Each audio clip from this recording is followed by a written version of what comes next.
Welcome to the Book Review Podcast. Today, we're diving into Ryan Daniel Moran's 12 Months to $1 Million. The full title is How to Pick a Winning Product, Build a Real Business, and Become a Seven-Figure Entrepreneur. Yeah, and it's definitely not your typical dry business textbook. No, not at all. It feels much more like a practical roadmap, really. Packed with actionable stuff for anyone who's seriously thinking about building something real. Mm-hmm.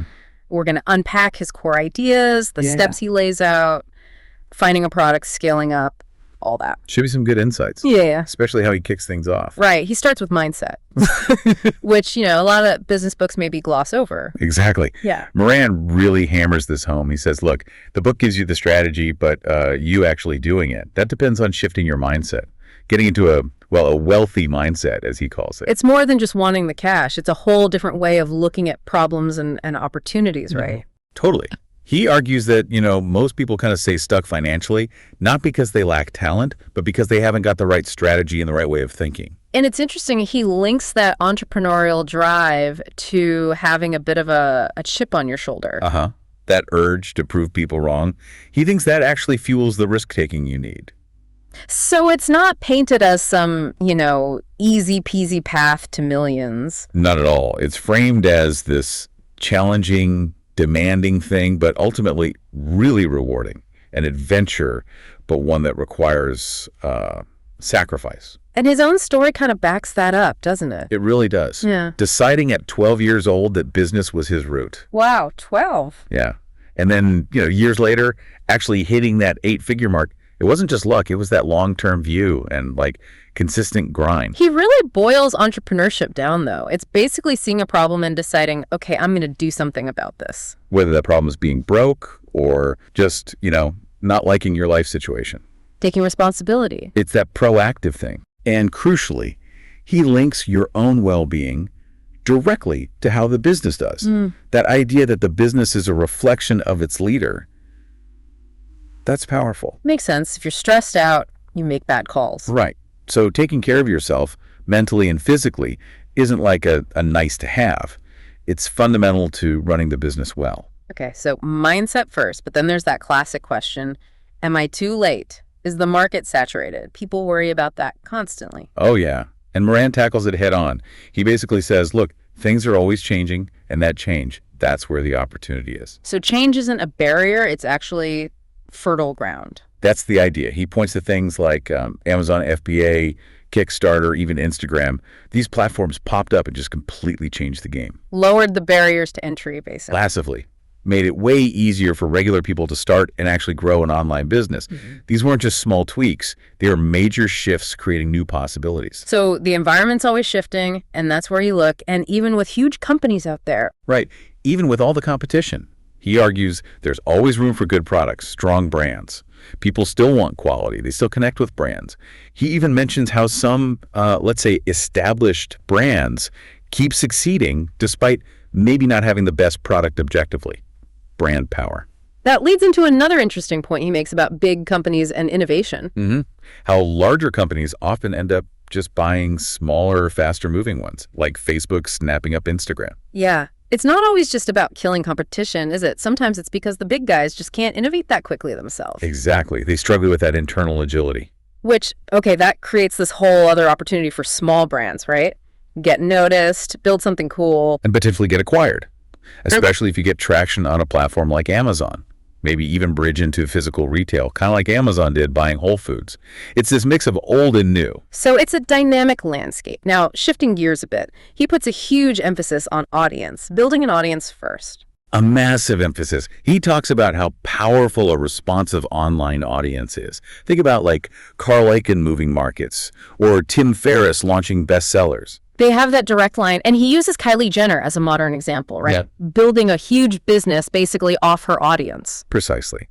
But it's not just about getting millions of followers who don't care. It's about identifying your person, that ideal customer. That's the crucial bit. He flips the usual question instead of, what should I sell? It's, who do I want to serve? That's the starting point. Yeah. He gives examples like Black Rifle Coffee or how Miller Lite turned things around.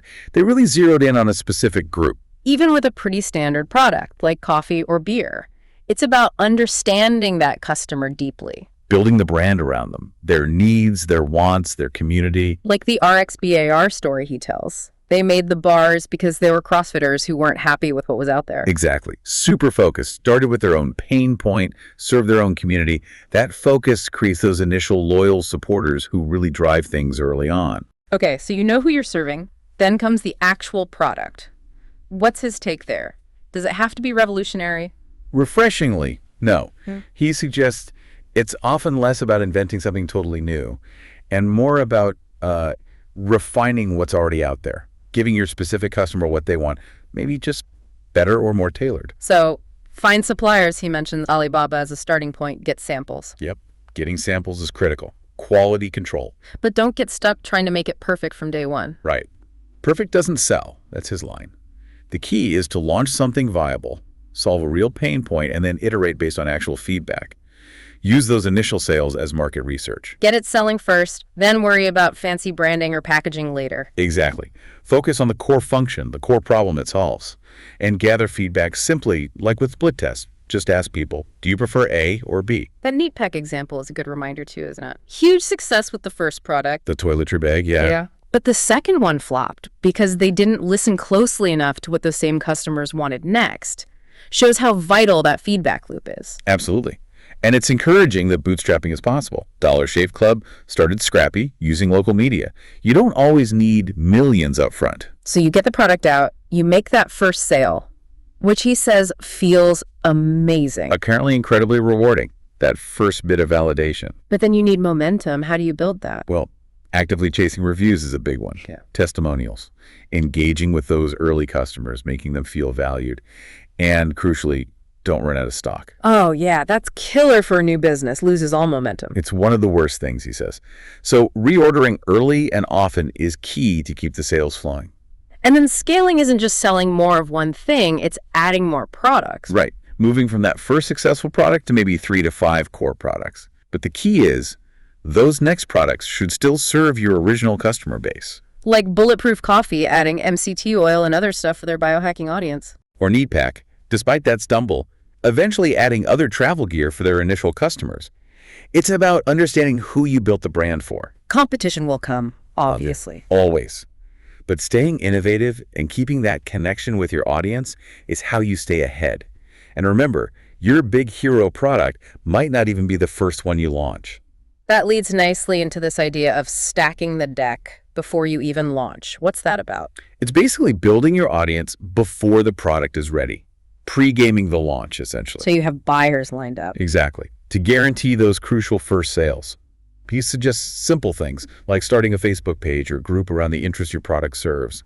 Gather the people first. And it's not just about numbers, right? It's about engagement. Yeah, he stresses that. A few hundred really passionate, engaged people are way better than thousands who don't care. Responsiveness is key. And sharing your journey as you build it. Documenting the process, engaging with them, builds that loyalty and anticipation. Plus, leveraging your own network, reaching out personally, maybe hitting up some micro-influencers. That story about Sophie and the Lunchbox Kickstarter. Perfect example. Driven largely by her personal Facebook network that she'd cultivated, shows the power of that pre-built community. Okay, so you're growing. What are the milestones? Potential traps? He points to $100,000 a month in sales as a big one. That's often when you can start paying yourself a decent salary, sustainably. A significant point. And he keeps coming back to audience building being more important than ever now. Especially for physical products. And he warns against becoming a perpetual hustler, just chasing the next single product. Have a vision for that line of 3 to 5 core products for your customer. Don't get stuck just optimizing one thing forever. And take the sale. Don't delay launching forever trying to get it perfect. Get it out there. That first sale is step one. Then the goal is consistency, like hitting 25 sales a day. Yeah, that's his benchmark for knowing you've got something solid, a foundation to really grow from. And avoid those vanity metrics, right? Likes and followers don't always equal profit. Definitely. Focus on profit. Focus on customer value. Remember, you're in the people business, not just the product business.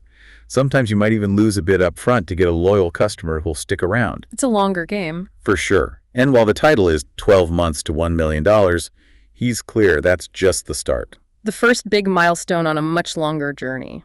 Yeah, entrepreneurship is presented as this path of like self-discovery, more responsibility, more resilience needed over time. He talks about mentorship too, learning from others. It sounds like the core message is, here's a proven method, but you have to actually do the work. That's it in a nutshell. The plan works if you work the plan. Consistent action is everything. Well, that gives a really solid overview. Definitely sounds like a practical guide for anyone looking to build something. For sure.